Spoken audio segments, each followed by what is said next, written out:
Roughly 36,000 Arizonans are experiencing homelessness. That's one in every 184 people in the Grand Canyon state. The Human Services Campus in Phoenix works directly with homeless men and women to connect them with resources. Richard Cruz is the program director at HSC. They're just as much a part of our community as everybody else. And so often, this is a community that gets overlooked when it comes to civic engagement. With only weeks left until the November election, organizations are doing what they can to ensure those who are experiencing homelessness get their right to vote. Donald Whitehead Jr. is with the National Coalition for the Homeless.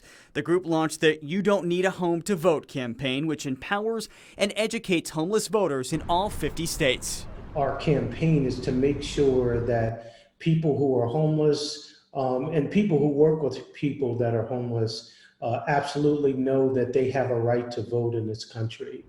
In Arizona, a person without a permanent home must be legally qualified to vote.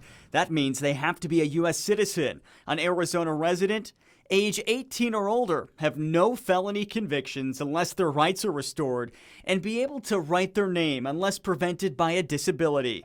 As for the residents, it can be listed as a homeless shelter or a temporary place for living, like a halfway or transitional house. This mailroom is the only one like it in the country where it specifically services those that are experiencing homelessness, so that if you are experiencing homelessness, now you do have an address. Advocates say there are a number of barriers that can keep homeless voters from casting their ballots. Disadvantages like not having a state-issued ID, no means of transportation to the polls, or no information about the races and issues on the ballot. Homeless voters also face prejudice.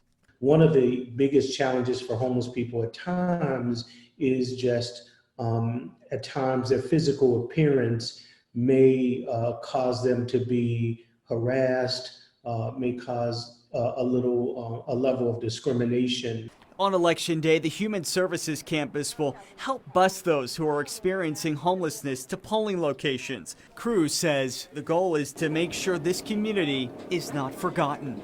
Your vote is your voice in this system. And when we think about how many folks are really thrown away by the system, it's so important for folks to say, no, but I'm still here and I can be counted. And I will be counted.